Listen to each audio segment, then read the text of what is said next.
Questions, feel free to jump in, and we're just literally going to read this page by page, and you guys are expected to follow these rules. So remember, this is going to be for a new employee, so we have the welcome aboard front page here, which is not anybody in here, but this is going to be given to any new employees. So welcome to the FNS team. We're hopeful that this opportunity will be a mutually beneficial relationship. We're hoping that this opportunity will be a mutually beneficial relationship. Our goal is to recruit, hire, and retain the very best construction employees and to be rewarded by a professionally produced work product delivered to our customers in a safe, competent, consistent, and timely manner. We'd like to take this opportunity through this handbook to personally welcome you and introduce you to some of our policies and procedures. Welcome to the FNS family, and we're proud to have you with us. All right, now again, this is a working document, if you will, so it's designed to acquaint you with the FNS frame and trim and provide you with important information about working conditions, benefits, policies affecting your employment. It is intended as a guideline, is presented here only as a matter of information, as not to be construed as creating an employee contract. Again, anybody's free to leave at any point in time. We have the right to dismiss anybody at any point in time. Keep in mind that this employee handbook is a working document in the sense that things change over time. No employee handbook can anticipate every circumstance or question about policy. As FNS frame and trim progresses, and as the need may arise, our company reserves the right to revise, supplement, or rescind any policies, procedures, and or portions of the handbook at any time as it deems appropriate in our sole and absolute discretion. Employees will be notified in writing of such changes to the handbook as they occur. So if we do have any changes, you guys will get an email. Please note, FNS Frame and Trim is always open to new ideas and strongly encourages everyone within our organization to speak their mind. Our company is built on safety, reliability, consistency, professionalism, accountability, and effective communication amongst ourselves as well as our customers and vendors. FNS Frame and Trim will always make the decision which best suits the company's needs and fosters growth in a positive manner. By all means, you guys got any ideas? Run them by us. You're responsible for reading, understanding, and applying the provisions of this handbook. Each employee is important to us. We are committed to attracting and retaining quality people. To accomplish this, we intend to maintain a competitive wage and benefit program, as well as making this a pleasant, rewarding place to work.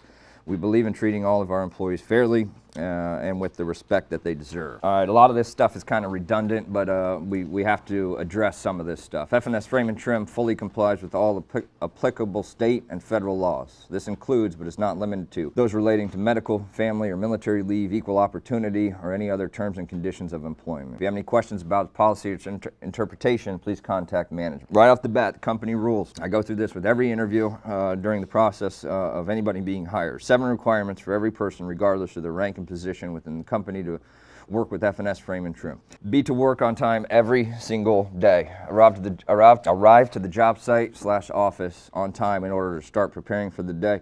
You must come with all of your required tools, equipment, and attire. Work hard. That's pretty self-explanatory. We expect everyone to work hard. Get along with your coworkers. If you're not getting along with someone, please pull your supervisor to the side and explain in private. Do not cause a scene on site. If you or anyone engages in physical violence or any actions that could cause damage or injury, you'll be terminated immediately. There's no fighting out there. What we're trying to do in this day and age is be safety-oriented, professional. Our shirts stay on at all times. You know, we look the part. You guys know how it works with the residential or the more lax jobs. Shorts are okay by the contractor. Cool, we wear shorts. Most of our stuff is pants, boots, hard hats. You got to have that stuff in your car. So make sure whenever you're wearing pants to the job site, have a pair of shorts in the truck and vice versa, because you might be rerouted at 10 a.m. in the middle of the day. If a guy has an emergency and there's 3 guys working on another job site, we might say, hey, Nick, sorry, man, but you got to go down 20 minutes down the road. If you're wearing shorts, you need to have a pair of pants in the vehicle just in case that happens. We try not to do that. We don't have a lot of stuff of rerouting at 9 p.m. or 5 a.m., but it happens. Stuff happens. And the example that we always use is if you have a job where maybe Steve's a cut man and he's got Dave and Brian up on the scaffolding doing something, you got to have 3 guys to be productive and efficient. Well, if someone calls in that morning at 5:30 and says, hey, I got an issue with my kid, I'm not going to make it today, well, then we're going to take someone else to put him over there. If you're working at an arbor terrace and we got 20, 25 guys on site, one guy doesn't, come in for a legitimate reason, we don't need to do anything about it. So Be prepared, be proactive. Come to work every single day with a great attitude. Require positive and upbeat people to come work with us to obtain our goals. Our goals are to provide a high level of safety-oriented service and professionalism to our clients, which in turn will lead to wage increases and larger bonuses for employees who understand the company's needs and perform. You're required to think and be proactive. We are willing and able to train and teach a reliable, responsible, and motivated individual.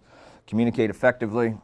Have fun. Smile. Life's too short. Most of us are at the age where we realize that life is short, and it's going to go by very, very quick. These are the requirements to work with F&S Frame and Trim. In order to progress and advance in the company from a pay and authority perspective, you need to do all of these well and produce with regards to the position you've been hired. The better you perform your assigned task in a safe, efficient, correct, and clean manner, the more you'll be considered for advancement in pay and authority.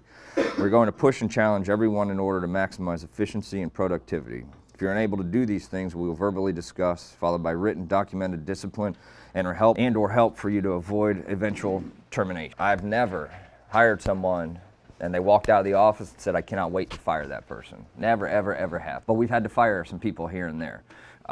We're going to talk to you. We're going to tell you stop being late. We're going to do it in a very respectful manner. As time goes on, if you continue not to do what we need you to do, it's going to be a little bit more harsh. There'll be some written documentation. Eventually, we're going to extend our hand and say, hey, made a decision not to continue working with you, and we appreciate your efforts while you're here, and we made a decision to let you go. Equal employment opportunity. In order to provide equal employment and advanced opportunities to all individuals, employment decisions at F&S Frame and Trim will be based on merit and qualifications. We do not discriminate based on race, color, religion, sex, national origin, age, or disability. We don't care about any of that stuff, plain and simple. If you can do the job, then you get the job. If you can do the job better than the other guy, well, then you're going to get promoted. We do factor into account longevity and other things like that, but our company has always been based on the premises on who has the best opportunity to succeed. With that said, Family and Medical Leave Act. Eligible employees may take up to 12 weeks of unpaid job-protected leave per year for specified family and medical reasons. To be eligible for family or medical leave, employees must have been employed by F&S Frame and Trim for at least 12 months and must have worked 1,250 hours during the previous 12-month period. The company will grant family and medical leave in the following cases: to care for an immediate family member, spouse, child, or employee's parent with a serious health condition, to care for a newborn or placement of a child with the employee for adoption or foster care. The employee has a serious health condition which makes the employee unable to perform their job duties. Harassment, including sexual harassment. F&S Frame and Trim is committed to providing a work environment that is free from discrimination and unlawful harassment. Actions, words, jokes, or comments based on the individual's sex, race, ethnicity, age, religion, or any other legally protected characteristic will not be tolerated. If you believe you've been the victim of harassment or know of any other employee who has, report it immediately to your supervisor or the Human Resources Department. The matter will be handled in a timely and confidential manner. Employees can raise concerns and make reports without fear of reprisal. Any issues with that stuff, you come directly to myself or Mike or Kim and let us know what the situation is. We'll handle it in private, and we just can't do that stuff. It's 2019. Things are a lot different than what a lot of us grew up with. I mean, back in the day, it's before my time, but Mike ran a crew for many, many years. Get some beers after the job, sit on the job site, have a few beers, a long time ago. You can't do that stuff anymore. You used to be able to say certain things, and you just can't say those things. You guys see all the stuff that's going on. You be respectful. If the Cowboys lose, then Russ is going to get made fun of. Those kind of things. We talk about football, we talk about those things, but you can't talk about certain things anymore with regards to race, to sex, to your sexual orientation, or anything like that. It's really kind of sad to see where some of the stuff is going with this political correctness crap, but we do need to show a level of respect to each other. Jury duty, military leave. Employees will be granted time off to serve on a jury or military leave without pay. However, all regular employees, both full-time and part-time, will be kept on the active payroll until their civic duties have been completed. A copy of the jury duty summons and all of the associated paperwork are required for the personnel file. Who's veterans in here? Can you raise your hand? All right, I appreciate all of your guys' service. We have a lot of respect for people that have served, And if anything does come about with that stuff, you absolutely will have the time that you need. We show a very high level of respect for people that have served, and Mike and I are very, very big onto that. All right, work schedule. This is kind of generally speaking. Your hours will be set by your supervisor, subject to change. Promptness is a mandatory requirement. Standard work week is 40 hours, begins on Sunday at 12:01 a.m. through Saturday at 12 a.m. Our office hours are 8 to 4:30 p.m. daily. However, different office employees have varying work schedule times. Those are discussed and agreed upon with each employee and management. Field personnel work schedule is as follows. Like everything else, this is subject to change. 7 a.m. is our start time. We ask you guys to be there about 10 minutes early, start shaking the cobwebs out, finishing your coffee, getting prepared. So we start at 7. 9:30 to 9:45 is break. It's paid. No one's permitted to leave the job site. The only time you can leave the job site if the 7-Eleven happens to be right there and you can literally walk there. But other than that, it's 15 minutes. You don't have time to get in your car, to go somewhere, and to come back. This is for you to check your phones. This is for you to get a little something to eat, use the bathroom, whatever you need to do. That's a paid break. We've always had this. We don't have to do this. We do this out of respect for you guys, and we feel you should have a break. But there's companies out there that don't pay you for that break time. There's companies out there that don't give you that break time. So please keep that in mind. 12:30 to 1, lunch. It's not paid. You're allowed to go to Publix, McDonald's, wherever you want to go. You're allowed to leave, but you need to be back by 1 o'clock ready to go. And again, we hit it on the drug-free workplace. During lunchtime, you're not getting paid, but you do not have the right to get messed up and come back to work. You are doing dangerous work. People are relying on you for their safety, for their ability to take care of their families. And if you're messed up doing what we do, if you're messed up in the office, it's not good. But if you're messed up doing what you guys do, scaffolding, 2 stories, 5 stories, 30 feet in the air, ladders, sawzalls, drills, you don't have the right to put everyone else's you-know-what on the line. I had one situation, and the person's in this room, I'm not going to say the person, but I asked how a former employee was doing. And he hadn't talked to the employee, and he said, "Do you know what happened one time?" Well, on the way to Fenway, he was shooting up in my car. And I looked at that person, and I said, "I kind of want to punch you in the face and kick you in the..." There's ladies in here, so I'm not going to say it at the same time. He goes, I didn't do anything. I wasn't doing any of that. I go, "Well, how about this? That guy's setting up scaffolding 30 feet in the air for you to work on. Right now, you're talking to me in a wheelchair.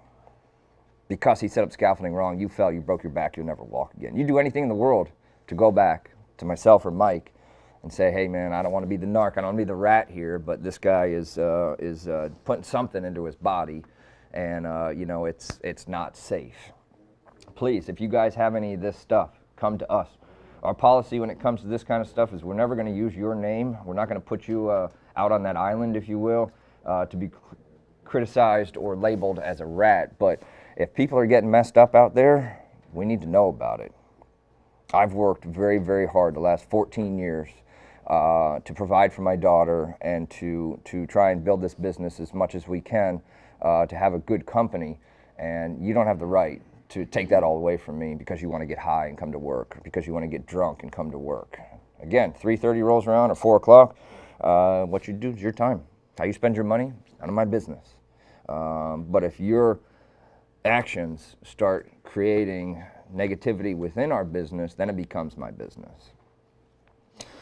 Periodically and typically when the time changes, right now, springs forward, I know. I don't want to hear any complaining about it, I know. We do 7 to 3:30 for sunlight, for summertime, and for traffic.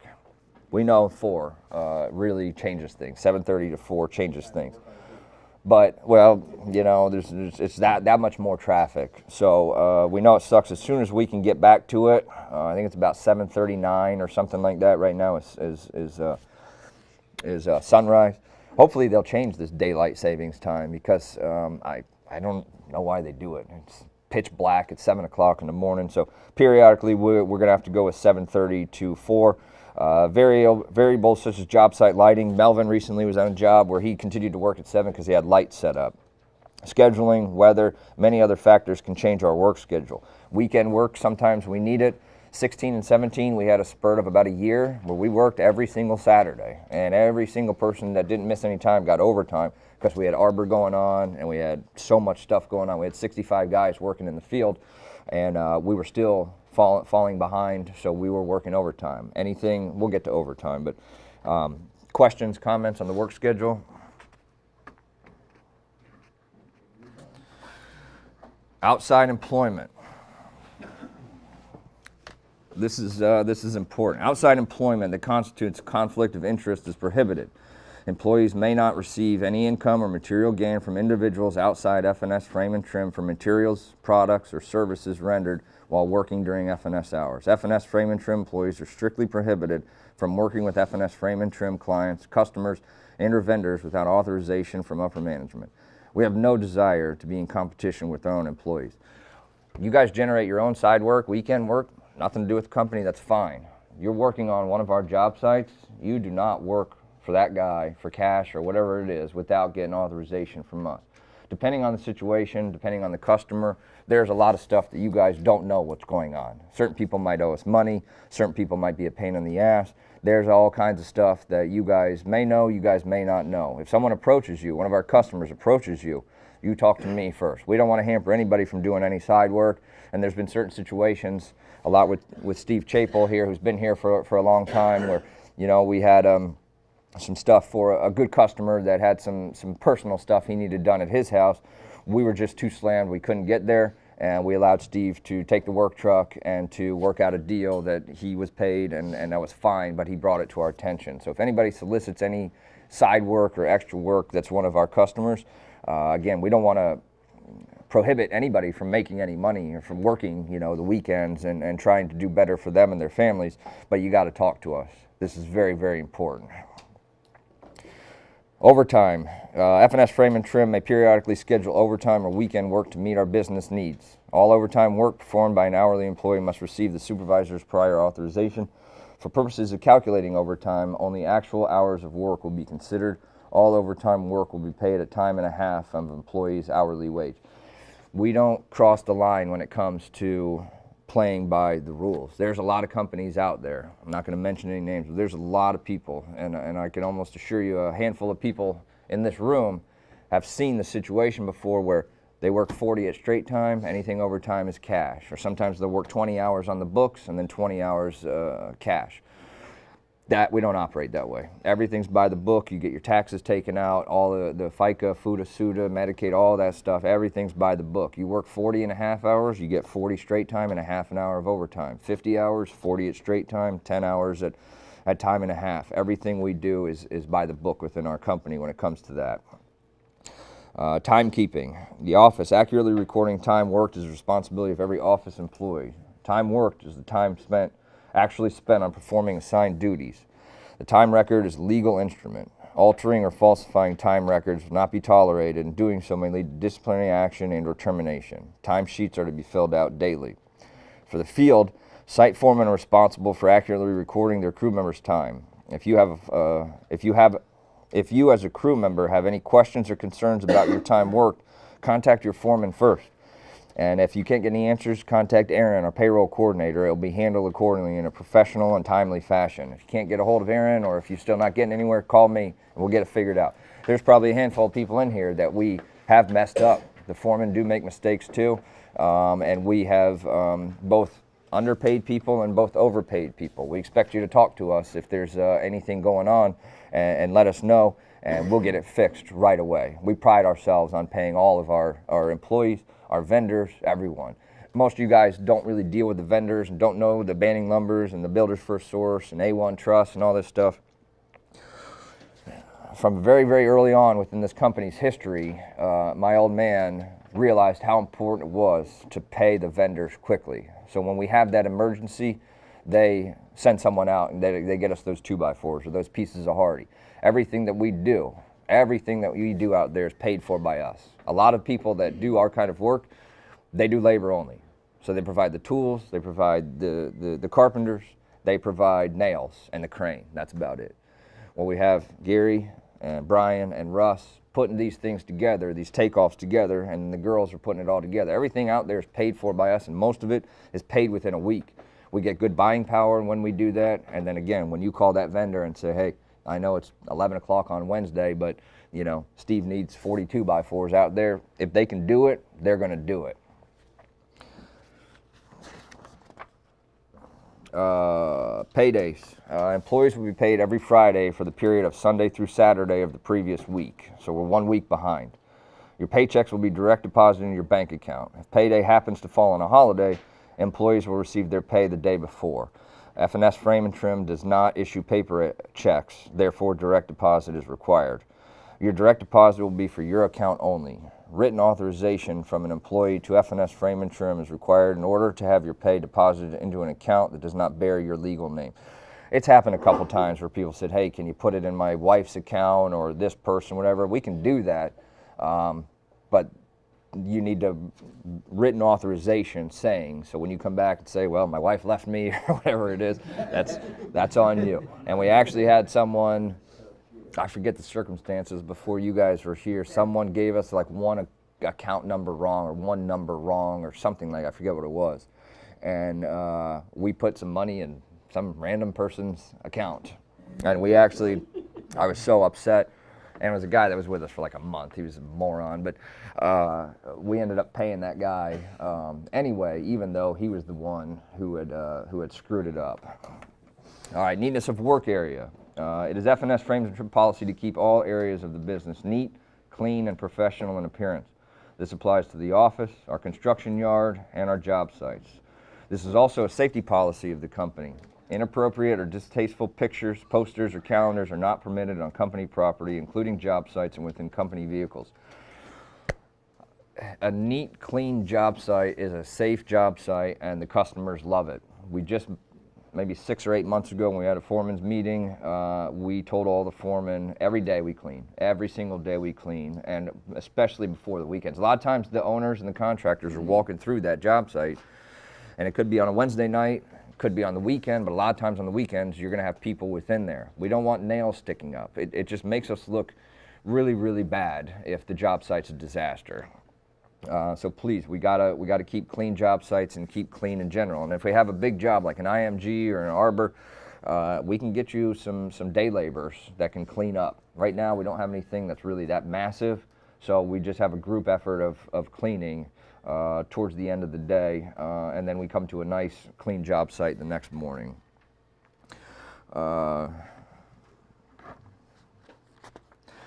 Company property, all desks, file cabinets, company cell phones, tablets, computers, tools, supplies, furniture, vehicles, trailers, equipment, etc. are the property of F&S Frame and Trim and must always be accessible to management. The use of personal locks on company offices, furniture, file cabinets, vehicles, or other property is not permitted. F&S Frame and Trim assumes no liability for personal property, including electronic equipment, vehicles, tools, tool bags, toolboxes, etc., brought onto company premises, job sites, and or parking lots. Copiers, computers, furniture, and other office equipment are for company business use only and should not be removed from the premises without the express written consent of F&S Frame and Trim. Guys, we spend a lot of money and we got a lot of tools out there. Please treat them with respect. Don't steal. Some of you guys were here when we had the issue over at Fenway, but we had a laser that went missing. It's a $600 laser. It's about a $600 laser, and unfortunately it was the contractors who let us borrow it. So I didn't exactly know what to do. We searched the job site all over the place, and predominantly it was us on site. I don't remember if there were some other trades out there, but we figured out what we could do. And what we did was either Mike or Mark, I can't remember who addressed the crew.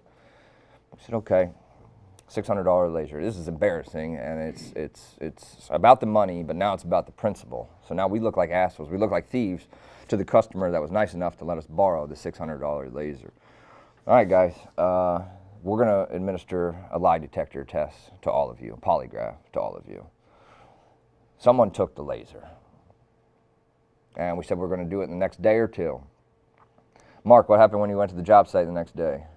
Just again, back to life in general. I've from a very early age on, I've been taught some certain things. You don't steal, and you don't lie, you don't cheat.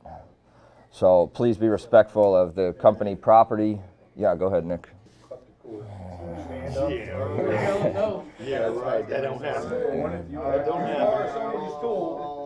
All right, fair enough, it's liable on the other guy. Yeah, yeah, and that's going to be a case-by-case basis. I've had that situation before where we have reimbursed someone. For the most part, and we have a section in here with what you guys need to have for your gear and everything, and we'll get to that. I can't say 100% yes, but talk to me. That's what I can tell you is talk to me. We've had issues before. We had over at Arbor when we had one guy that lost a saw, and then another guy lost a bunch of. He had brought his portable. Your name or your initials is on your harness, your speed square, all that stuff, so that if it does come up missing, and if we do find anybody stealing that we can prove, you're gonna be fired. You're gonna be terminated right then and there. That's a good point. We had a situation. Yeah, go ahead. You have a question, Alberto? Put your name on it. I understand what you're saying, and then the foreman has to, you know, be that middleman, if you will, and see what it is. You guys are more than welcome to bring whatever it is you want, and we'll get to the requirements on what you guys need to do, and we provide everything else: saws, sawzalls, drills, hoses, compressors, nail guns, planers, all that stuff. We provide most of the stuff out there. Where I was going. Again, just talk to me. It's a case-by-case basis. You have to talk to me. Talk to the foreman first and say, hey, can I leave my pigtail in here or whatever? Well, what probably you should do is if you got that three-way pigtail, put that in your car when you're leaving or your truck at the end of the day. But make sure you put some kind of markings on there. Every foreman has a certain color so that if you got 2 or 3 guys working on the same job site, they know that Steve's red and that this guy's yellow and this guy's blue, whatever it is, so you can see that gun. Okay, this is Mark's gun. Working with Mark. You know how many different kind of guns I got in my truck? His guns are breaking down. Well, and again, you guys got to be self-sufficient in some of these areas and figure it out. And if you feel that you've been untreated, if you've not been treated fairly, you talk to the foreman, you talk to Mike, you talk to myself, and it'll be discussed on a case-by-case basis. Alberto, you had a question? What job was it on? What job was it on? It was on yours.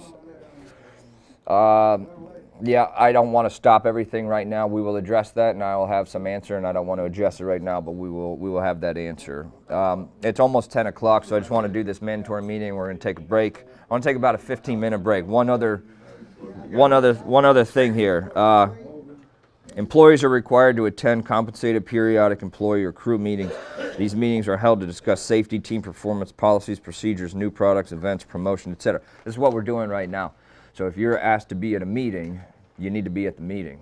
Everyone's getting paid today, and when we have our safety management meetings, which we typically have once a month, the foremen are getting paid, Mike's coming, Kim's there, Aaron's there, Denise is there, Chess is there. So these are very important, and we don't do them that often. But if you're asked to come to a meeting, you need to be here, you need to be here on time, you need to be ready to go. We have debated a lot about you guys just keeping your phones in your vehicles.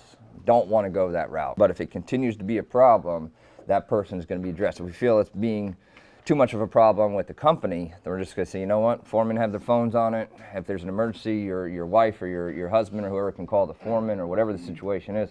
We don't want to go that route, but please don't abuse the phone. You should not be texting, you should not be Facebooking, you should not be emailing during your time when you should be building, swinging a hammer, doing whatever it is that you're doing for emergencies. We'd like everyone to have the phone. My situation, go ahead. What'd you say? On break. Break and lunch, right. In my situation with my special needs daughter, I would freak out if I did not have the phone. So we don't want to get to that route where everyone has to keep their phones in the vehicles. You can check them periodically. It's just for emergencies only, but we obviously all have the foreman's numbers and whatnot. That phone needs to be used only during break and lunch, period. Yeah. It's about the job. So please. Yeah, and it is loud. And the same thing that I've addressed to the foreman is, you got a 20-foot LVL in your hands that you're setting, and I'm calling. Call me back when you can. You see me call 2, 3, 4 times in a row, that means there's some kind of emergency, just the same as if I see you calling 2 or 3 or 4 times in a row, and there might be someone that got injured or there's some kind of emergency. So for the most part, my phone's always on. So just limit your cell phone use to what you absolutely need to, and we don't want to get to a point of saying keep all the phones in your vehicles. Yeah, and if you're, there's guys working at Wahoo and Joe's over at Riptide, that's a hike from where those things are, so I don't have a problem, with it. For the most part, yeah, but if you do need to call because you're over at Wahoo and he's over at Riptide, by all means. But I don't like getting text messages, I don't like getting emails from people, or if I go on your Facebook and I see you posted something at 8:30 in the morning, that doesn't look good, because you're sitting there, screwing off when you should be working. Suggestions, ideas, comments. Again, we had a foreman that's not with us anymore that interviewed a few years ago and said he wanted to be a foreman. We don't ever hire someone as a foreman by talking to them. They need to come out, they need to show, they need to prove that they're reliable, that they know what they're doing, that they can deal with the customer, they can deal with the carpenters, they can deal with the materials and whatnot. But this particular guy worked at a company that he said his biggest problem was no one took into account his ideas and thoughts. He'd come from California, and it was some older guys, Florida actually. So there were some older guys there that just wouldn't, anything he offered to say, can we maybe try it this way, or I've done experience before doing it this way. It was just no, this is the way we do it. This is the way we do it. We don't need to talk about it. To me, that's not very smart, because you might have experience from California or any other part of the country. You might have a way of doing things that are better, so we talk about it. And if we feel that it's going to help the company be more safe, more efficient, more productive, we'll give it a shot. At the same time, you come up with an idea and we say, that's not a bad idea, but we're not going to implement it. Don't take it personal. Don't feel discouraged. Don't get your feelings hurt. But by all means, whether it's office, whether it's the field, whatever it is, you got an idea that you think could help the company, talk about it. By all means, talk to your supervisor, talk to Mike. So please keep that in mind at all times. Bonus opportunities. Employees are eligible for bonus after 90 days of full-time employment. Referral bonus. Refer someone who gains employment, F&S, frame and trim, and that individual stays continuously employed for a period of 90 days. Employee who referred new employee receives a $100 bonus. If that employee becomes a foreman and is a successful foreman for a period of 180 days, that employee who referred the new foreman is to receive an additional $500 bonus. That's only happened once in our company's history, but we try to lean on you guys if you guys know anyone. And if you do refer someone, just shoot me or Mike straight when we ask you questions about that person. Because if that person doesn't perform, turns out to be a drama-filled person that we get rid of quickly, we're not going to come back to you and say, hey, Rich, your guy sucked, and now we're upset with you.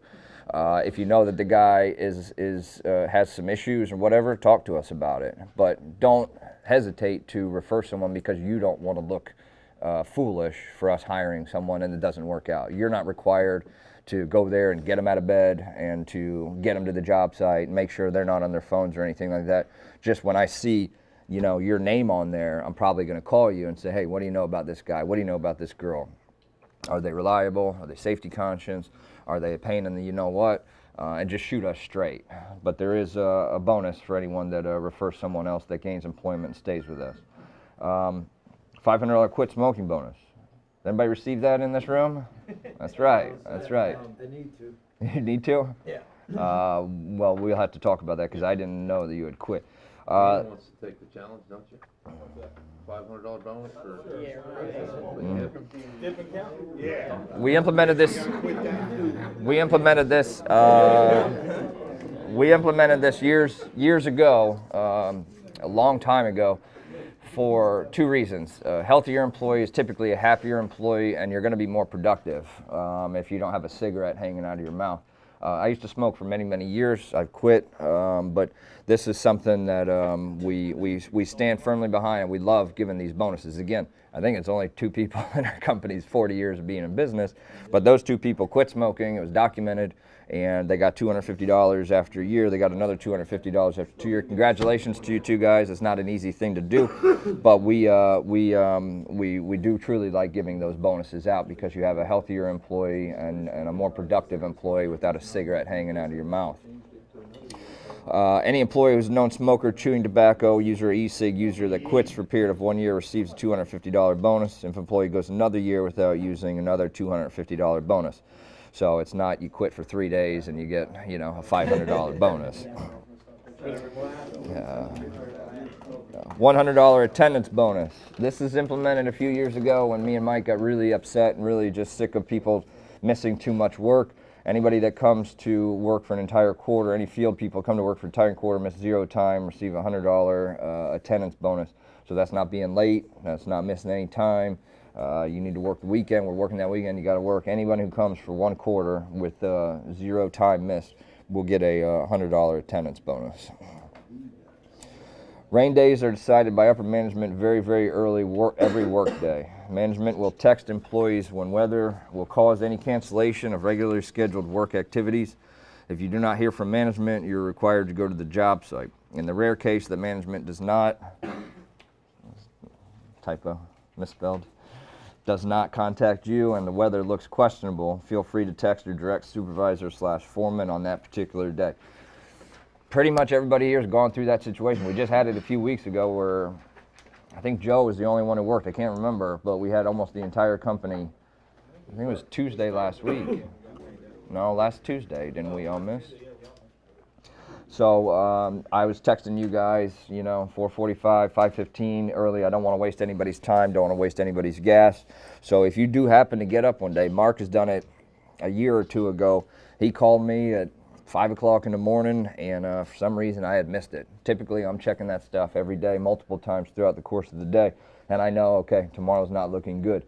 With all the technology these days, I'm checking the radar, I'm checking weather.com with the hourly forecast, and sometimes I screw up. I mean, there's been days before where it's 7:30, 8 o'clock in the morning, and it's the most beautiful day ever, and for whatever reason, and then there's other days like the Tuesday before or whatever, we went to work and it showed about 45 minutes to an hour, and it just persisted. It was just not. So I'm not trying to waste anybody's time, waste anybody's gas, but when it comes to weather, that's what we do. You don't hear from anybody, you go to work. Now again, feel free to check in with your foreman, Mike, myself, and say, hey, weather's really not looking good. You know, what's going on for today? Because occasionally we may miss it. All right. Tools and PPE requirements. Employees must have the following tools and PPE, which is personal protective equipment, as a condition to gain employment with our company. Tool bags with hammer, tape measure, utility knife, speed square, chalk line. Those are the basics. Personally, I always had a cat's paw. You can bring screwdrivers, you can bring whatever else you want, but these are the basics that you need in your tool bags. Circular saw, preferably a heavy-duty Makita or similar type as opposed to a Ryobi or Craftsman homeowner type. We're doing big boy framing. So, you know, you can get that $30 pawn store Ryobi. That thing's going to burn out real quick, and it's not going to be able to keep up. So that's your preference on what kind of saw you like. Everybody's got their own preference. I personally like Makita. Some people like DeWalt, Milwaukee. But you got to have a heavy-duty saw. 100-foot 14-gauge extension cord. You bring some of them rinky-dink things out here, it's embarrassing. The contractor's going to say, get that thing off of there. Again, we're not doing homeowner type stuff. Yeah. So we're doing, you know, larger type jobs, commercial jobs.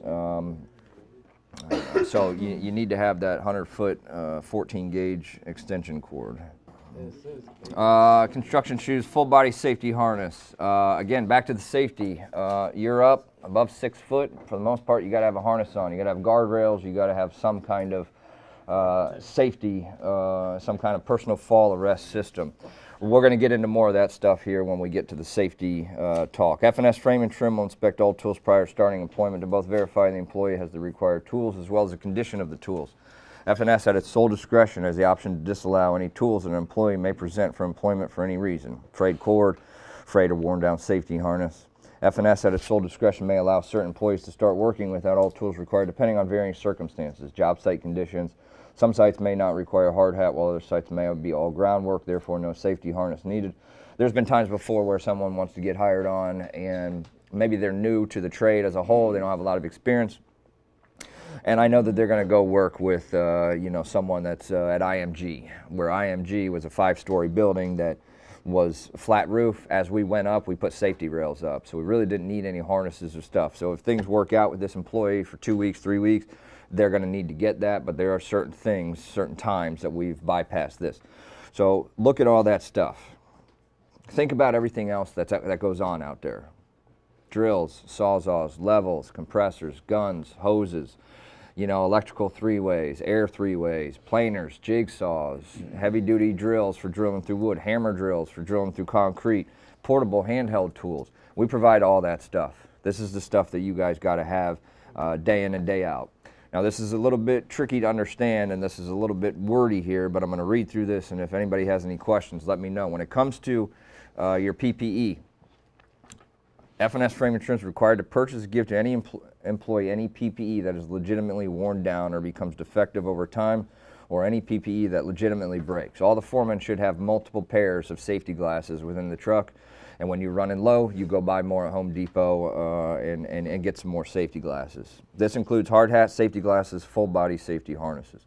Employees to present broken or defective PPE to supervisor, who is to document this information with the tablet, who will discuss with upper management to obtain new PPE for said employee.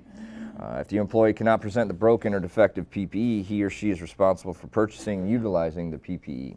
Employee may or may not be able to work during this time, and that decision is based on many varying factors, and F&S reserves the right at its sole discretion to allow or disallow the employee from continuing to work during the time when they do not have all of their PPE.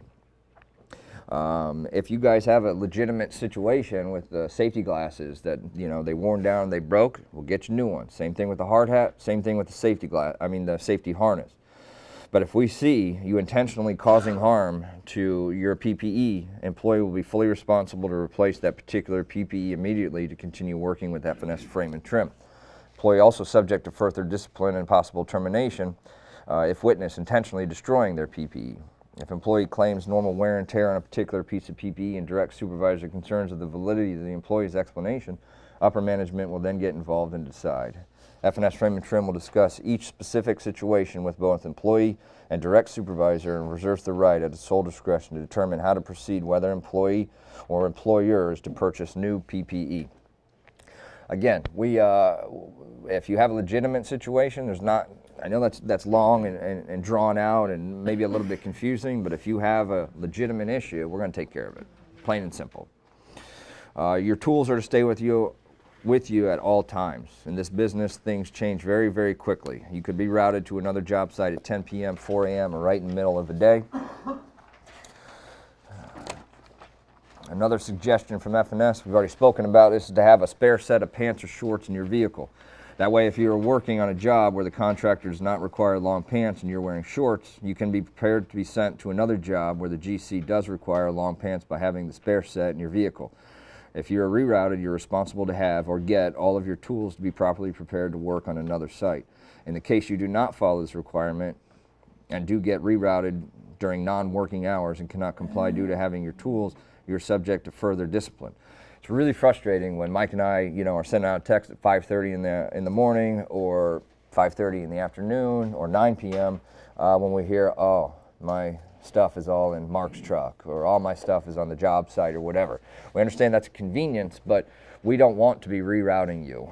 We want everyone to basically go back to the same job, but shit happens. Things change. You might have a 6-man crew that has to go do a 12-man job. You might have a 6-man crew that has to go do a 3-man job. Keep your stuff on you at all times. F&S Frame and Trim is not responsible for employee tools at any time during your employment, whether you leave your tools on one of our job sites or leave them in one of our company vehicles. It shouldn't happen.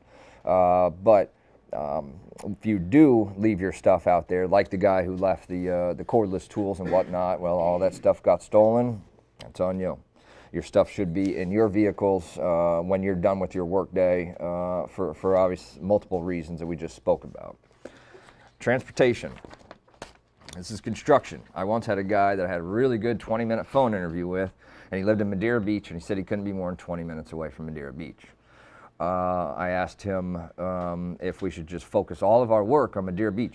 We can't do that, guys. You know, I know where I'm going every day. Kim knows where she's going every day. Your guys' stuff is constantly changing. We might have a Fenway where we're there for a year, an IMG that's a 6-month job, but you guys got to get to wherever we needed to get you to. If we take anything out of town, typically you'll be paid to get there, put up in a hotel. We've done that recently. We've had rental houses, hotels, things like that. We don't like the out-of-town stuff. We really don't. Trust me, we really don't. However, we're about relationships. And if our customer wants to build a doghouse, all right, we'll build it. If they want to build a 10,000 square foot mansion, yes, we'll build it. 100,000 square foot ALF, absolutely, we're going to build it. So you guys got to get to wherever it is you need to get every single day. We try and take into account your location, but sometimes you guys live in Polk City. Sometimes you guys live in, you know, Spring Hill. Sometimes you guys live over there, and the only thing we have is Bradenton, or the only thing we have is St. Pete, or the only thing we have is Brooksville. So we'll try and take into account where you're at, but the job sites are always moving. They're never, ever permanent. All jobs end, and the sites are never permanent. You need to be able to get to the signed job site every single day. F&S Frame and Trim will make an effort to keep each employee close to their homes. However, a wide variety of reasons are factored in when deciding which employees go to certain sites: skill set, location, reliability, familiarity with a particular job and our foreman. We work the entire Tampa Bay area, and our typical working areas are up to Brooksville, out to Lakeland, as far south as Sarasota. In certain cases, we may have an employee that lives in Spring Hill, and the only work we have for that individual could be Lakewood Ranch. The employee is responsible to get to each site they're sent to every single day. F&S Frame and Trim does not pay for travel time, nor does it do any reimbursements for gas. Yeah. What about tolls? No, we don't do tolls anymore. It got to be too much of a pain. And now you have the ones that you don't have the person at, so you can't get a receipt and everything, and it just became too much of a pain in the ass. Orientation. Applicants will receive a copy of the employee handbook during their orientation, along with the video of management administering the company guidelines. An applicant is not considered an employee of F&S Frame and Trim until orientation is completed. The applicant is to watch the video, read the handbook, and once completed, sign the acknowledgement of understanding form. Following this, the applicant will be considered an employee. Orientation also entails safety training, as well as educating the new employee on our drug-free workplace conditions. Orientation takes place at the F&S Frame and Trim office, approximately 4 hours to complete. All new employees are compensated $10 per hour for orientation. This doesn't apply to anybody here. This is just in here along with the introduction welcome for anybody that's new. All right, tools and equipment. F&S Frame and Trim provides specialized tools and equipment when needed. Much of this equipment is designed to perform a specific task easier and faster than it could done manually. These tools and equipment should only be used for the purpose designed. Please treat these tools and equipment as if they were your own. These tools and equipment allow us to do our jobs, and we require that you are proactive, safe, and smart in the use of any and all tools and equipment. If you do not know how to use a specific tool and or equipment, please discuss with your direct supervisor before the use of said tool and or equipment. Any employee abusing company tools and or equipment will be subject to disciplinary action up to and including termination. You guys see that stuff out there, them walkboards, the scaffolding, all that stuff costs money. We had once where someone ran over the 24-foot walkboard with a forklift, and then someone wrote on the forklift plank crusher, like it was a joke. You know how much one of them 24-foot walkboards cost? Anybody know how much a 24-foot walkboard, the 24-footers that are the heavy duty and whatnot? 600 bucks. 600 bucks, and this walkboard was all jacked up and everything, and I was not happy to see plank crusher. You know, bad things happen, you know, mistakes happen, nail guns get dropped, shit happens, but you guys got to remember, at the end of the day, when we're figuring bonuses, promotions, raises, Christmas bonuses, if the company has this much left over, this much money after all expenses are paid, everybody's going to get a piece of it. The company comes back, has this much money, nobody's getting shit on top of what their salary is. It's a good market right now. The market's gonna stop. What were you guys doing in 2010? Graduating All right. It makes me feel old. Damn it, man. My point is, in 2010, we were starving. You know, everybody in our industry was not doing well. We went from 70 guys in the boom years of 04, 05, 06, down to 4 at our lowest point. We averaged about 10 guys for about 6 years. I can't tell you how many times that we almost went out of business. There's a lot of companies that did go out of business. Personally, I don't think that we're going to see another recession like that.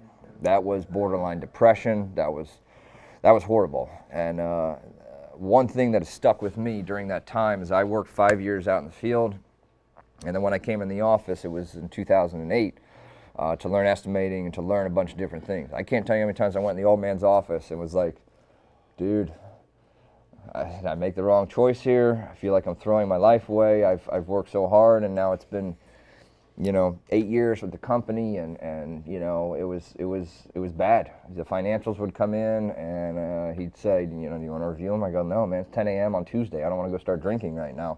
There's no reason for us to look at these things, because every single time that we would look at our reports and everything, we were losing money. It was really, really bad. And the main reason that we're sitting here talking to you guys and everybody's in this room is that my dad was smart enough to know during those years, 04, 05, 06, we had stuff going out crazy, you know, we just couldn't keep up. He stocked that money away. That money floated us through. We didn't go crazy and buy a bunch of things. Some of our customers were into race cars. They bought race cars. You know, people were making a lot of money during those years. The banks were giving out money to everybody left and right. And he was smart enough to know. Did he realize, or did he anticipate, you know, 7 years, 6 years, whatever the recession was? No. But he really coached me and told me, just be patient. You know, this will turn at some point. It just dragged on for a long period of time. So when I think about back then and think about how, I don't want to use the word depressed, but it was difficult for me. Personally, I was dealing with my daughter's situation with seizures and developmental delays. I was going through divorce. And then on top of it, we weren't making any money. My pay got cut. Mike's pay got cut. Gary's pay got cut. Steve's pay, everybody's pay got cut. It was so bad that we got to a point of the $50 a month dumpster we had.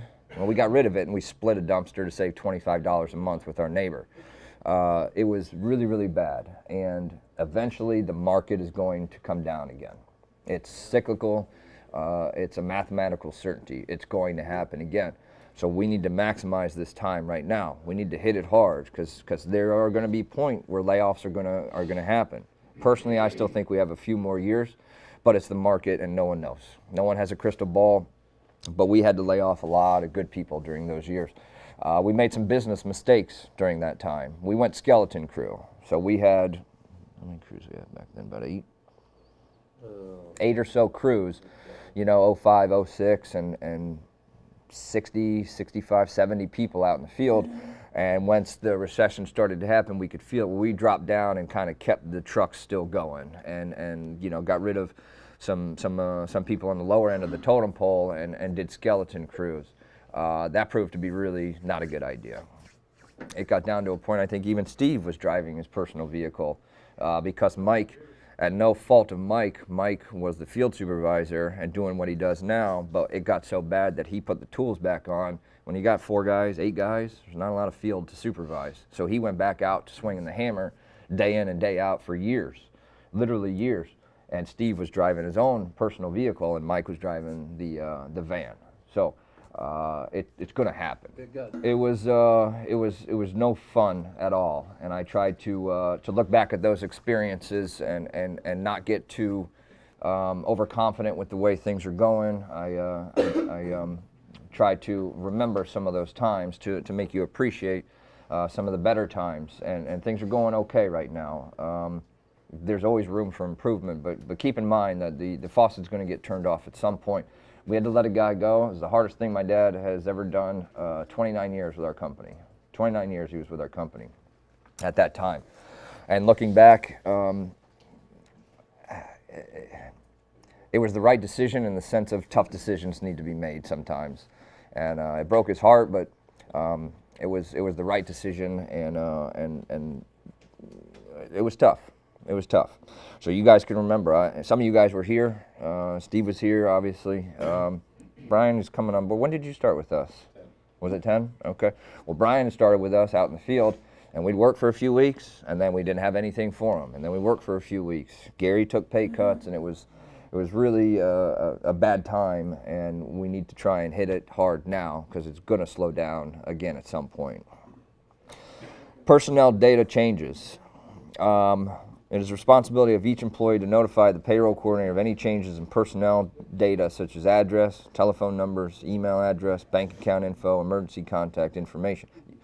All employees' personal data should always be accurate and current. If you move, we need to know. We need to know for multiple reasons, for your tax stuff to get sent to you, and then for which crew you're working on, which job. So some of this stuff is pretty self-explanatory, but if you guys move or any information changes, we need to know. We never have any issues when anybody's bank account changes. They always let us know immediately then. But anything changes on the personal side of things for any of this stuff, you guys gotta let us know. Inclement weather, emergency closings. At times, emergencies such as severe weather, fires, or power fails can disrupt company operations. The decision to close the office and/or job sites will be made by upper management. Employees will be notified immediately when any such scenario presents itself. Time off from scheduled work due to emergency closings will be unpaid. However, employees will be permitted to use vacation and/or personal time if it is available to them. I don't remember if it was Irma. One hurricane came through. I hope the person's not with us, but someone called me or texted me and asked if they were going to get paid for missing time due to the hurricane. You know, during that time, it was basically guys, girls, get your families ready, get your houses ready, get your stuff in order. We're not working.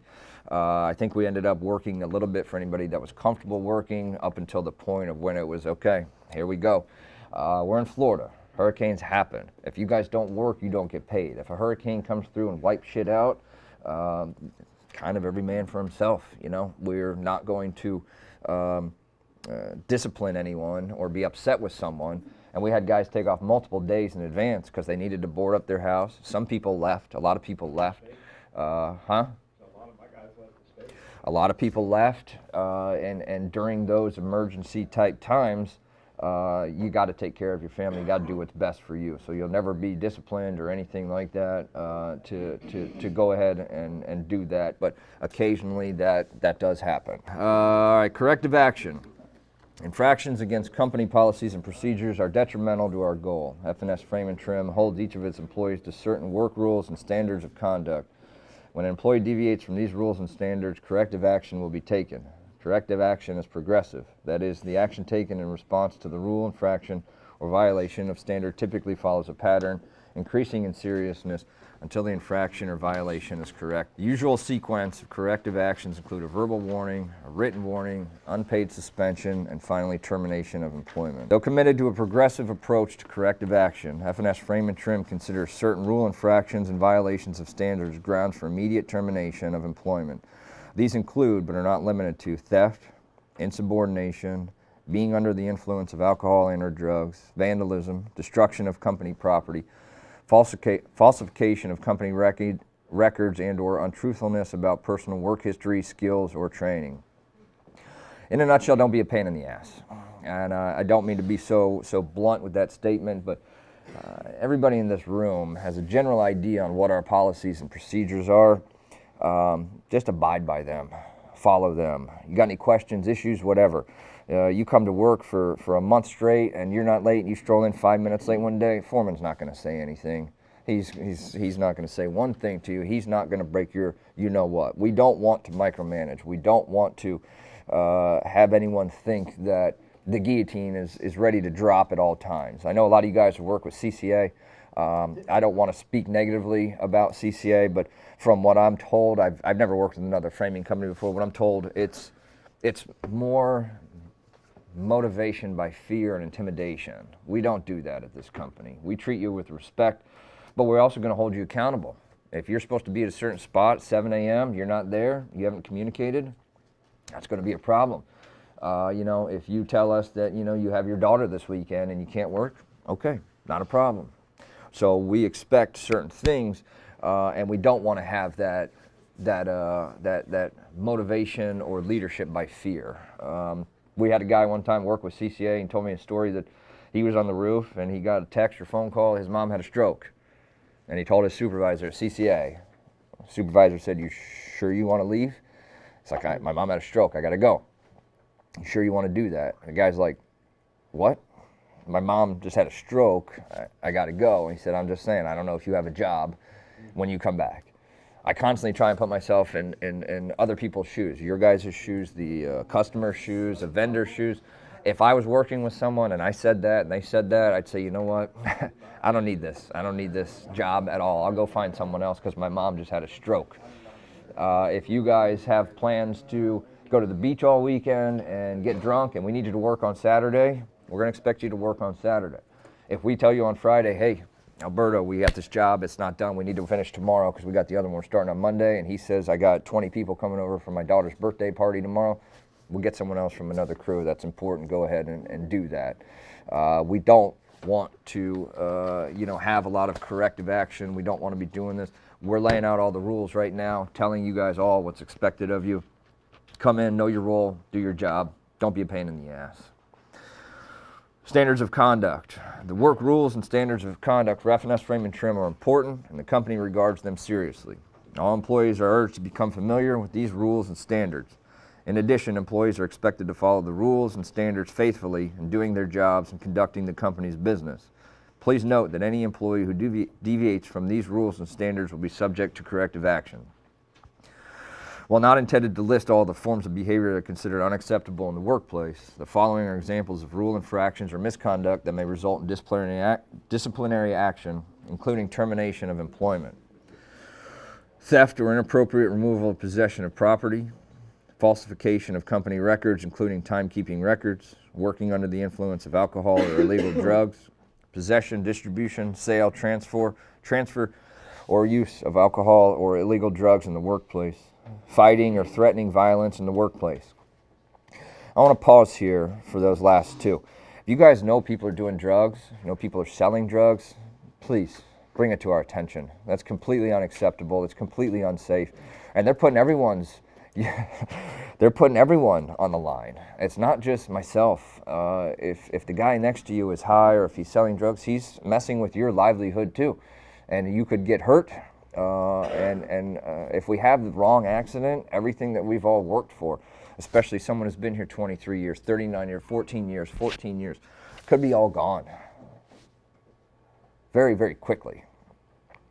Fighting or threatening violence in the workplace. Brandon Manis has been with us for quite a while. He called me one time, it was probably in 15 or 16. I was walking down the side of the road and said he got so upset, so pissed off that he felt he was going to fight. I think it was Sean. I can't remember who it was. And him and Sean were two peas in a pod, close buddies and whatever. And he called me, and you could feel, he was just pissed off. And he said, I'm just letting you know, I'm going to walk it off. That's fine. That is fine if you have that issue. We've had other issues before. Sometimes we're not going to see eye to eye. Okay? Me and this guy sometimes, we have a saying. We say, you know what, I'll just fucking talk to you later. And then you wait an hour, and then you calm down. We're all at the age where we realize emotions and stuff run high. People disagree. There's conflict. I don't run from conflict. I'd rather not deal with it, but sometimes you're not going to see the same thing that I see. And you're going to be upset with me, and I'm going to be upset with you. We move forward. Yes. And I'll tell the story. So that was a good move on Brandon. If it comes to that situation, just remove yourself from that situation, even if you got to leave for the day or whatever the case is. You're not getting along with someone. In general, talk to Mike, talk to me, we'll see what we can do. But if you get to that point of being that heated, it's perfectly acceptable to remove yourself from the situation and go home for the day or whatever it is, or even maybe leave for an hour or whatever it is. Me and Dan had a situation years ago we always talk about. Steve, we're not going to get into the details, but it was a heated conversation. We didn't see eye to eye at all, and there was some curse words, there was some yelling, and Steve was in on the call, and maybe 20 minutes after the conversation, Steve called and said, Dan wants to know if he should take his tools. And I go, take his tools where? Well, you should have taken your tools because I should have stayed with you. And I go, what do you mean? He goes, well, is he fired? And I go, no, why would he be fired? And Steve goes, were you not there for the conversation that just took place? And I go, yeah, did I say he was fired? I said, we had a disagreement. And I felt one way and he felt another way. And I said, no, he's still with the company and our relationship has gotten better. So we're going to see, we're going to have conflicts, we're going to have issues, we're going to have problems. And usually when you work through those problems, your relationship becomes stronger and better. I can guarantee you, Gary has said things under his breath about, some of the stuff that I've asked him to do or whatever, or time frames, things like that. And we keep it respectful, and if it's that big of a deal, then we shake hands and we go our separate ways. Boisterous or disruptive activity in the workplace. I want to have a good time. I came from a crew, my first 9 months, my dad put me with a subpar crew to learn the basics. He said, I'm not sending you out to Mike because you don't know anything. I didn't know how to put a tap con in. I knew nothing about nothing. So I went with 9 months. And this crew was okay, but there was a lot of yelling and not a lot of teamwork. And it just wasn't the best atmosphere to have what we felt was a productive crew working. We got stuff done, but I'll never forget going to Mike's crew. One of the first things I ever did was we were at this place called Berghofen. It was a nice, 7,000 square foot custom home on the water, and I had met him a couple times. I really didn't know him. He didn't really know me. And we come in, and the second floor is concrete floor, and there was water all over the place. And he comes over, he's like, get your chalk line out, snap some lines in that water right there. And I'm like, what? I'm like, you want me to? He's like, yeah, go ahead and do it. So I started to go do it. He goes, dumbass, are you serious? You're really going to do that right now? That's basically how we met on his job site. So I actually got worse. I got the worst treatment because I worked with his little brother and because I was the boss's son. So we would just get yelled at, not constantly, but we were young. Me and Brian were young at the time, and sometimes we would lose focus. And he'd come over, and he never really let you go more than an hour without checking. So if he came over and we had made a step wrong early in the process, we messed up, he'd light us up. He would light us up, and there was no feelings of, you can't talk to me that way because I'm a man. It was more of, shit, I let him down. I felt like I let my dad down. And he's right. I screwed this up. I wasn't paying attention, and I started building this soffit right here, and it's completely out of square, or he told me to make it 24 inches, and it's 18 inches, or whatever it is. So we grew to know each other better, and we would listen to 80s music in this particular day and age. And we would just have a good time. We would make fun of each other. We had certain guys on the crew that, had their strengths and weaknesses and personalities and everything, and I just remember wanting to come to work pretty much every day. And even in the summertime, when it was still hot, you're going to have a good time. You're going to learn some stuff. You're going to build some stuff. You're going to accomplish some stuff that you can feel proud of. But we had fun. We had a lot of fun. That's what I miss most about being in the fields, camaraderie, making fun of each other, having a good time out there. We have it within the office, but it's just different out there with you guys. So this boisterous and disruptive activity in the workplace, that's causing a scene. That's being completely negative. That's screaming and cursing and stuff like that. And also be aware of your surroundings. If you're out at Heartwood and there's not much going on, we can be a little bit more loud, and we can have the radio going a little bit more. If you're doing 30 units condo on the water, Jay, yeah, you can't be screaming and cursing and whatever. And I'm gonna make fun of Jay a little bit, but when the contractor called, we were redoing 30 units, and it was 16 gauge. It was all thick metal. We don't do a lot of metal. And it sucks working with that stuff, and it's not something that we do. So the contractor called, this is 3 or 4 years ago, contractor called and said, there's beachgoers, there's patrons, there's people all over, the kids all over the place, and it's like the guys are just cursing and yelling and whatever. So I got there and I sit down with the crew, and I didn't talk to Jay first, I just get the whole crew down, and I'm like, really guys? I go, look over there, there's 7-year-olds over there. You can't do that in this particular job site. We're on the water. This is a high-end area. There's kids, there's females. You can't do all that. Jay is the first one that said, it's mostly my fault. And I'm like, really? The foreman? And I said, really? So, we got to keep in mind what we're doing and what we're doing. It was frustrating. It was hard dealing with that stuff, screwing all that stuff in there with that thick metal. It was a pain in the ass. Negligence or improper conduct leading to damage company-owned or customer-owned property. Accidents happen. Nail guns get broken. Nail guns get run over by forklifts. You know, stuff happens. Don't do it on purpose. That's a fireable offense. If you go ahead and you damage something because you're pissed off, that's just childish, and that's something. Stuff is going to happen, but don't do anything on purpose. Don't deface our materials, our equipment, our tools, anything like that. Insubordination or other disrespectful conduct. No, you can't curse out your supervisor.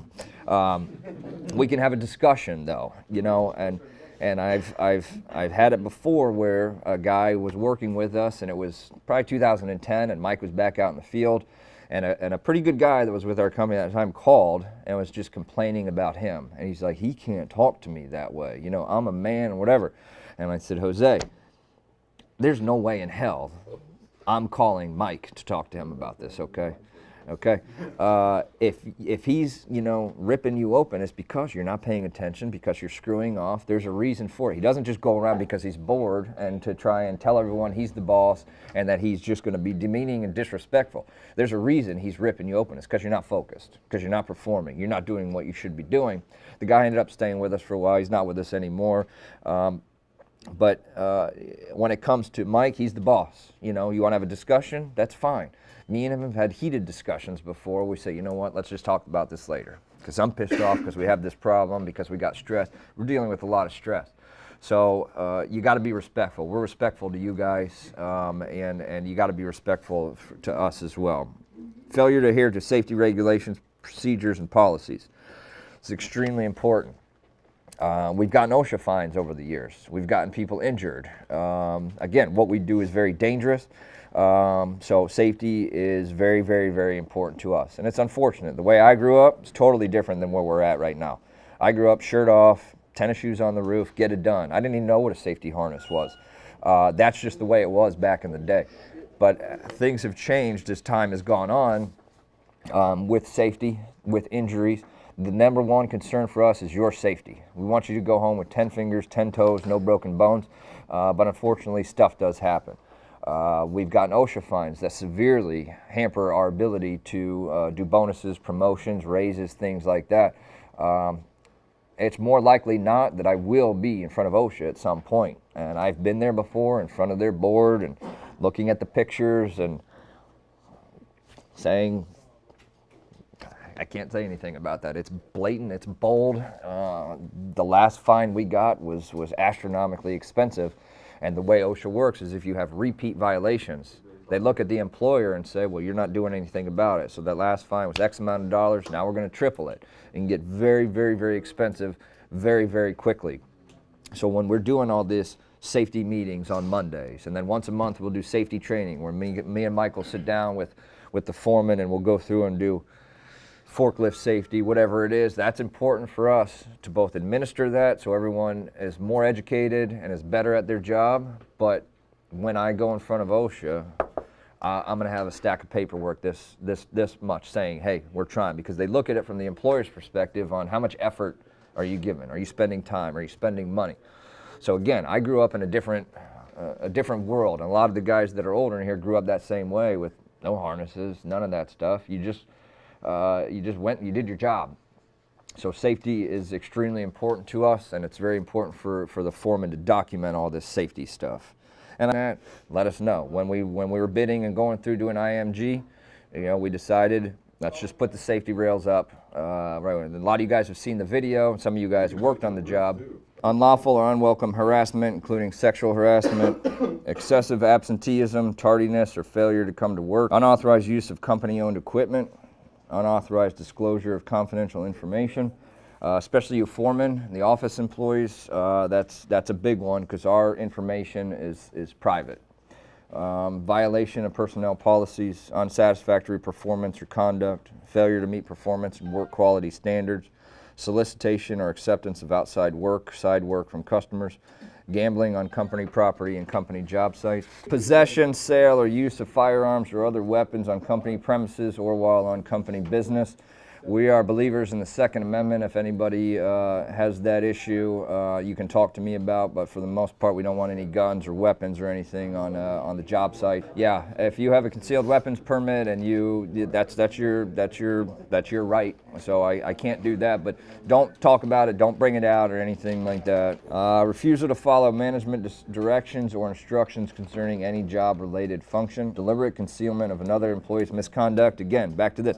We know you guys don't want to be the rat, so to speak, but if people are screwing off, if people are doing drugs, people are doing drinking, things like that, we need to know about it. And we're not going to throw you under the bus and, you know, send a memo to all employees that this person said this and this person said that. Another thing on that note, don't speak honestly, speak factually. Don't try and make someone else look bad to make yourself look better. There was that one guy at Fenway, guy that was with us for a couple weeks. All he's doing is texting me about another employee that's not with us anymore, and texting me about this and that and the other thing, and he was with us for 2 or 3 weeks, and eventually I just said, stop. And then I talked to Mark, and he wasn't performing that well himself. I said, focus on what you can control. Focus on what your tasks are. Don't worry about everybody else. That's Mark's job in this particular case, or that's Mike's job. So don't make anybody else look bad at your expense to make yourself look better. Posting, removing, or defacing notices, signs, or writings on company property, company job sites, or company equipment without proper permission. Embezzlement, theft of any money, property, or inventory belonging to company or the company's customers. A lot of you guys have not been here for a long period of time. Some of you have been here. The way I was raised was principles. You know, you work hard, you're humble, you respect people, you never know what other people are going through. You don't steal, you don't cheat, you do things the right way. During that time, shit happens. You make mistakes, you know, you make some bad decisions, some wrong decisions, but when it comes to what is right and what we're about, we will go to whatever lengths it is in order to make things right, in our opinion. And I have a couple quick stories. One was Dan sent me a text a couple years ago and said, hey man, I'm gonna offer up, and this gun looks just like our gun, and it has the markings of our gun and whatever. So we looked into it. I said, you know, you want to buy it? Not from us. He went and bought it, and he brought the gun to me. I looked it up, found the serial number, everything. It was absolutely our gun. Well, where'd you get it from? Well, he told me where he got it from. It was a former employee that we had fired because he was doing drugs, and he was not being a good team player, and it just wasn't working. So once I got this information, I called the cops, and the cop came out, and I gave him, said I want to file a police report and all this stuff. And he's like, okay, well, what do you want to do with this? And I go, what do you mean, what do I want to do with it? The guy should be arrested. He stole our stuff. He said, well, what are you going to do with the gun? I said, no, well, it's his gun now. He bought it, so I don't want anything to do with the gun. The cop tried to get me out of it. He's like, you know, how much is the gun worth? I'm like, in that condition, I don't know, $100, like $200 brand new. Okay, well, you know, he's like, you know, if you go through with this, you know, you might have to go to court. You have to come make see the attorney general, all this stuff. And I'm like, okay. He's like, you really want to go through with this? And I go, absolutely. And he's like, you sure? Well, the employee and the employee's girlfriend probably gonna have to go do the same thing. And I go, that's fine. And they'll get paid to go do it too. You sure you want to do this? And I go, listen, buddy, this is the way I was raised, okay? This is right and wrong. So whatever it takes, you know, yes, I want to go through with this. Me, Dan, and Liz went down to the, I don't know where it was, the jail or whatever it was, and had to talk to some girl or whatever. And she's like, you know, do you want this to be a misdemeanor or a felony? I'm like, I have the choice. I don't know how this stuff works. And she said, well, you're the victim. I said, you know what? Go with felony. She's like, do you want jail time or prison time? And I go, again, I have the choice. Well, the judge will hear you out or whatever. I said, you know what? Prison time. The guy stole our stuff, and now it's just a matter of principle. So Dan went and did that. Dan got paid for his time to do that, paid his girlfriend for her time to do that, and I believe I gave you a small bonus on top of it for doing the right thing. What? Whatever. So it was just the point of he did what, and he kept the nail gun too. You know, he kept the nail gun. He bought the nail gun and whatever, and it was just, we had proof from this particular employee. It was the same address we had on file. It was the same guy. We knew where the gun came from, and we wanted to make a point. My dad once, 20 years ago, got screwed out of $650. And the contractor basically called and said, I know the rules, I don't have to pay you that. Because they had gotten some disagreements towards the end of the job, whatever. And my dad said, really? $650? You know we did the work, you know, just trust me, you're going to want to go ahead and pay this thing. The guy laughed at him and said, you know, you can't do shit about it. And my dad said, okay, you just grabbed the wrong rattlesnake by the tail. 2 years, $30,000 in court costs. And when he went in front of the judge looked and said, hold on a second, you two businessmen are here over $650. And then my dad said, Judge, by this time, it doesn't matter to me. It's the principle. I did the work, you know, we had the paperwork to document it and everything, and this guy thinks he's going to screw me. I know it's not a massive amount of money, but that's my money. We did this. This is all legitimate. So he ended up winning. That guy had to pay all of his attorneys. So the guy probably spent $40,000 between the two attorneys and everything to try and screw us out of $650. This is before my time with the company. And then my dad sent him a Christmas card. And I said, Dear Ernie, hope all is well, love Fritz. That's kind of the way my dad has taught me, is that you treat people with respect, you do the right thing, but if someone is immoral, someone steals from you, someone does something like that, the gloves come off and there's no more ethics involved. All right, attendance, punctuality. When an employee fails to report to work as scheduled, it makes it difficult for us to serve our customers. Every employee plays an important role in our operation, and absences or tardiness places an unnecessary burden on fellow employees. Employees are therefore expected to report on work on time as scheduled. Now guys, again, if you have an issue, just let us know. And we've had before a guy didn't show up for work. I blew him up with texting, phone calls, lovely voicemail, really nice text messages saying, where are you? He called me around 10 o'clock. He goes, man, I'm really sorry. I've been in the hospital since 3 a.m. with my daughter. I said, dude, disregard that text, disregard that voicemail. Don't even listen to it. I apologize. That's not a problem. If you're in jail, if you're in the hospital, you have some emergency situation, that no-call, no-show will be overlooked for a legitimate reason. And even if you don't no-call, no-show until 9 o'clock, and dude, I had a really long night, I just got up, you know what I mean? We're not going to be happy with it, but we can deal with that kind of stuff. So when you don't come to work as scheduled, it screws up a lot of different things. All right, so we actually put all this stuff in writing here for you guys to understand. I want everybody to listen. Now, Butch, I'll help you out if you need to learn how to group text, okay? Butch finally got a phone, everybody. Butch got a phone. Butch got a phone.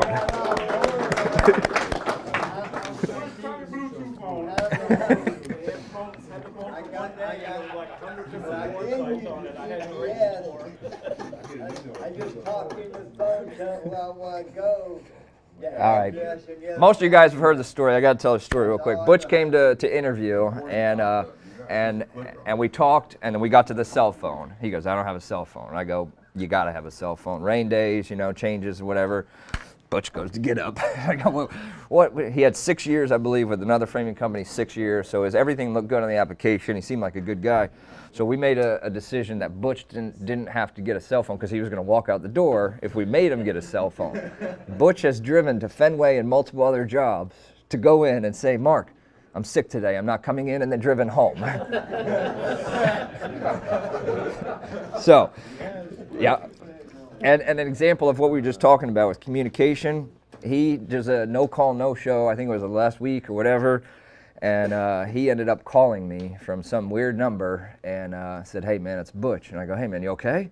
He goes, I was driving all around, I couldn't find a place, so I just came home. That particular case, it doesn't happen. So then he got a cell phone. So Butch, we're proud of you for that. All right, if you're unable to report for work or running late for any reason, you must do the following. Field employees, group text. Group text. Does anybody here, beside Butch, not know how to group text? Good. Your direct supervisor, foreman. That foreman needs to know right when you know you're running late or you're not going to be there, that foreman has a game plan. He needs to know. The field supervisor, right here, he needs to know too. The payroll coordinator, she needs to know because every single Monday, me and her spend 2 hours, 3 hours, tracking down this, what about this, what about this, what about this. It's pretty frustrating when we're trying to get things going for the week and we don't know where people are. So if Aaron's copied on all this stuff, it helps us so much that I can go back and look through my phone and Russ was late that, oh yeah, Russ had that issue or whatever it was, or Steve, whatever the case may be. And then Go back and I don't need to bother Matt about it. Right. I already got the information. And then me, I just want to know what's going on. He's taken over a lot of the stuff that we kind of worked before together with you going here, you doing this, and it's always real difficult for us to keep the customers happy, the right amount of manpower, and then other times it's difficult for us to keep you guys busy. We had a lot of that stuff going on at the yard work.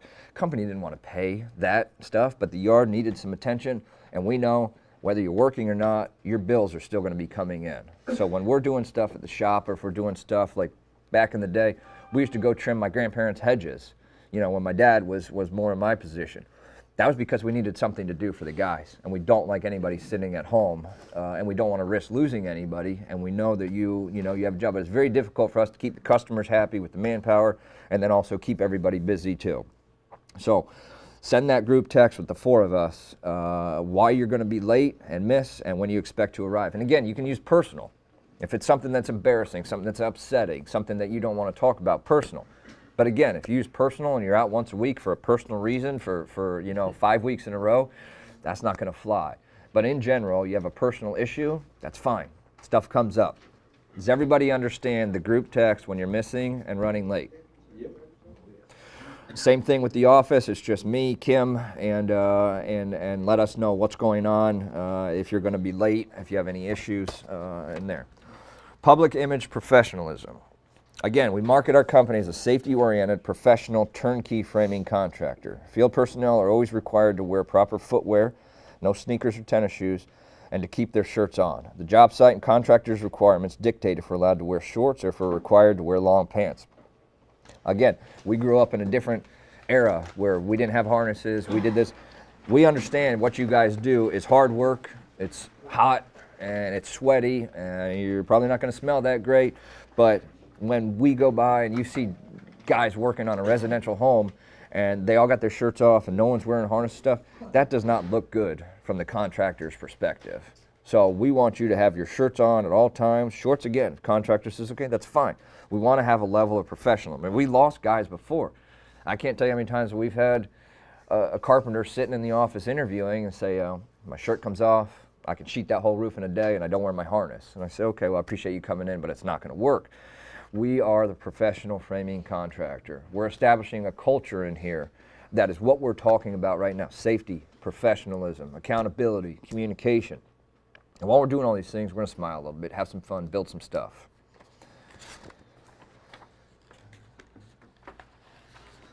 Social media posting.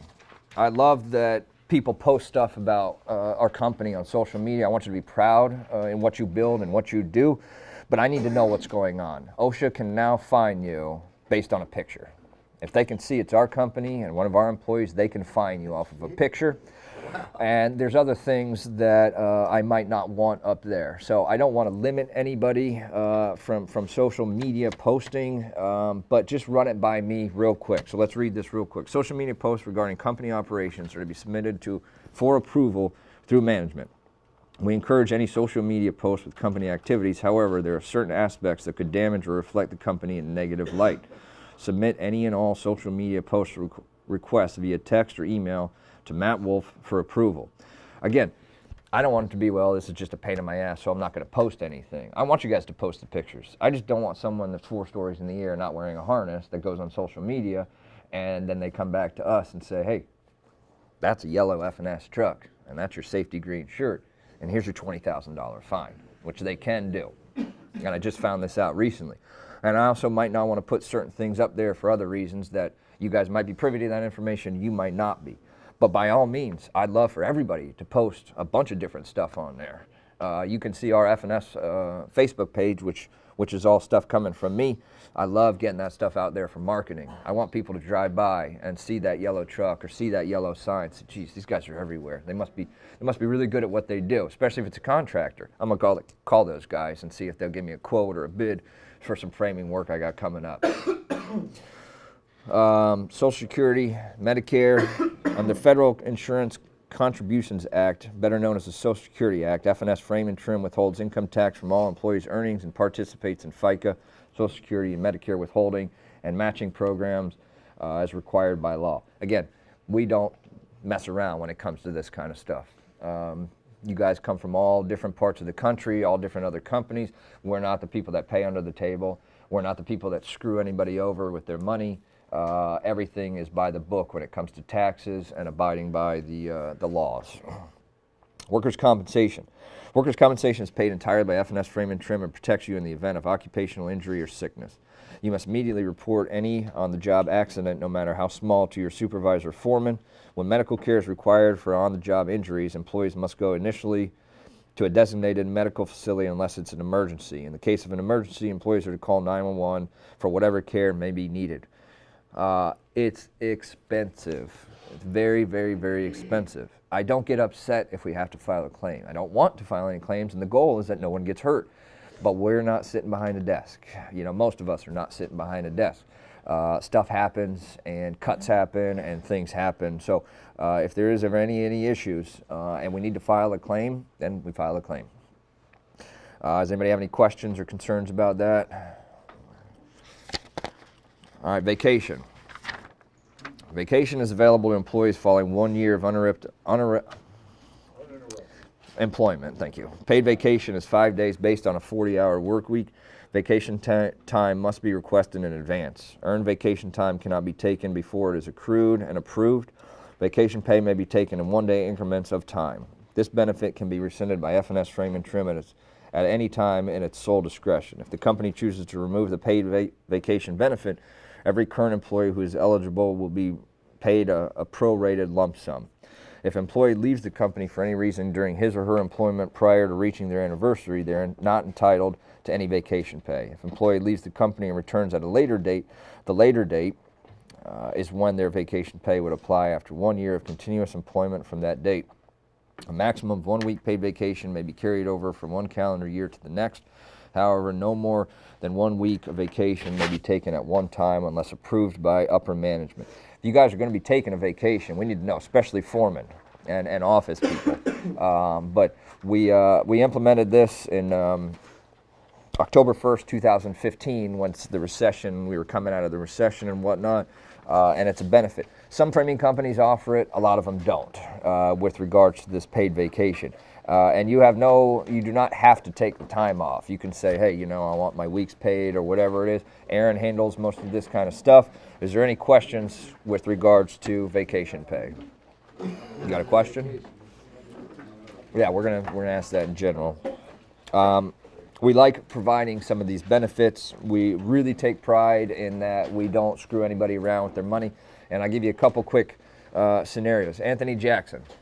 A few of you remember Anthony Jackson. Anthony was a good kid. Really worked hard, didn't have a lot of experience, moved up fairly quickly. Mike really liked working with him. Steve liked working with him. He really worked hard, and he was a younger guy, and he was able to learn. Well, for whatever reason, things started not going so well with him.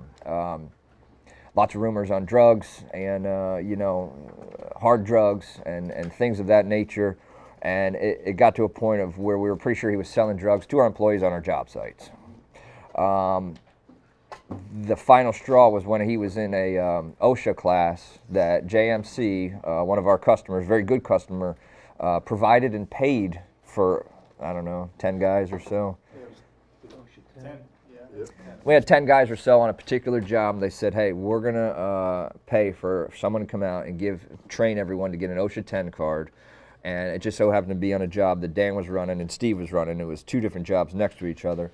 And he was nodding off in the meeting, constantly nodding off in the meeting. That's disrespectful. That's completely unacceptable because someone's paying for this for you.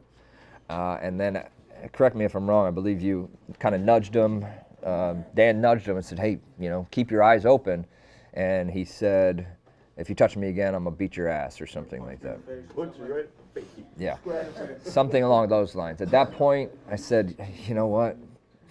That's it. I said, Steve, take him home. Take him to get his shit. He's done. We're not putting up with this kind of stuff. That's embarrassing. When it came down to it, a week or two later, Jessica came in the office and said, hey, Anthony was due vacation. I know that's not happening, his vacation pay. And I said, no, go ahead and pay him. She goes, he's selling drugs, probably to our employees on the job site. He's embarrassed us, and you're still going to give him the vacation. At this particular time, we didn't have any of this stuff in writing. So I very easily could have said, you know what? You're not getting your vacation pay. We paid him the money. And I felt that that was the right thing to do, even though he had embarrassed us and he had, you know, made us not look good and whatnot. We don't screw around with your guys' money. There's been instances before where we've underpaid people on an accident that a foreman missed or something like that. We'll get you your money. There's been certain situations where that's happened, and we talk to the employee, and they're like, dude, I need that money like yesterday. I personally cut a check and run it out to them. Well, it would be easier if we could put it in next week's payroll. That'd be easier for everybody, but we do make mistakes. But we pride ourselves on paying everyone what we've agreed to pay, treating everyone with respect, and trying to run a professional, legitimate company here. We're going to get to some questions here in general. Accountability.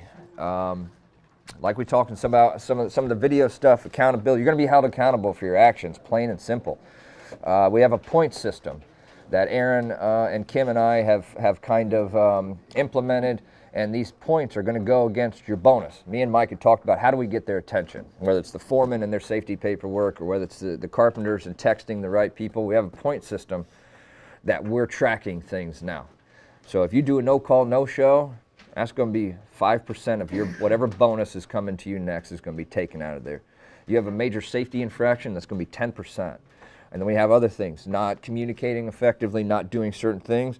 Me and Mike had talked about, we have by law, we can implement fines. We can take some of your hourly money if it's going against company policy, as long as it doesn't drop below minimum wage. Mike and I were pretty uncomfortable with that. We didn't want to do that, but we're just constantly saying, how can we get it through their heads? How can we do this so that they could listen to us and do what it is? So now we have a point system. So if your $100 mid-year bonus is coming and we look at it and you got -20 for whatever reason, you had a no-call, no-show, you didn't communicate this day, you had a safety infraction, whatever it is, if you got a -20, that $100 bonus is now going to be $80. One thing I want to talk about real quick is about relationships. Relationships in general. That's what our company is about. With our employees, with our vendors, with our customers. There's a lot of people out there we don't want to work with. And a lot of you guys don't know this, but you do. I always use Pete. I don't remember his last name, some weird last name, but Pete was a contractor that everything he touched was just crap. Every single thing he touched. He used us exclusively. We got all of his work, but it's just a disaster. You know, we'd send Steve and 4 guys out there, and Steve called, like, tie beam's not poured. What do you want me to do? Well, can't really do much without a poured tie beam. And then I checked my text, and Pete said it was poured the day before. It got to a certain point when Mark was rebuilding some stairs, and it's a long story, and I went out there and I said, Mark, keep me under control, because I'm not going to control myself. I think it was about 5 minutes where I told him, go fuck yourself, give us our money, and don't ever call us ever again. So when it comes to our customers, our vendors, you guys as employees, we're about relationships. We want high character, quality people that understand what's expected of them, know your role, do your job. Plain and simple. The better you do your job and understand, then the more you're going to move up. And again, not to make his big head even bigger, but that's the reason he's sitting here. Back in, you're the only one that's going to know this, actually Gary, and you're the only one that's going to know this, but back in 2005, we needed a field supervisor, and my dad came to me, and I was there a year. I didn't know what I was talking about, what I was doing, and he said, this is the situation I'm in. Mike Irvin's been here 18 years. Mike Toggington's been here 9 years. And Mike Irvin is getting older, and he knows that we're getting a little bit too big and that we do need a field superintendent, a field boss. And he's fully expecting that job. And I think he's fully qualified, but I just think Mike Toggington would be better suited for this particular position. Mike was, I think, 10 years younger, half the time with the company, but my dad felt it was the right move for the company, and it was. He has the ability to build things like I've never seen before, but he also knows about accountability. He also knows how to motivate. He also knows, you know, you got to check on guys. Even if you have Steve Chapel on your job, you still got to check on him if it's your job. He's the definition of what you can do. It's $6.50 is what he started with. In 2 or 3 years, he was a foreman, which is very, very impressive in the fact that he didn't have a lot of experience. You know, some people can become a foreman pretty quick within a company, but they usually have 10 years or 15 years, you know, working as a foreman with another company. And he has just progressed and just moved up. And we've had our disagreements. We've had our differences, that's for sure. You know, I've upset him. I pissed him off, especially when I was on his crew. But we just want people that understand what their role is, understand what we can provide you, what you can provide us, build some shit, have some fun.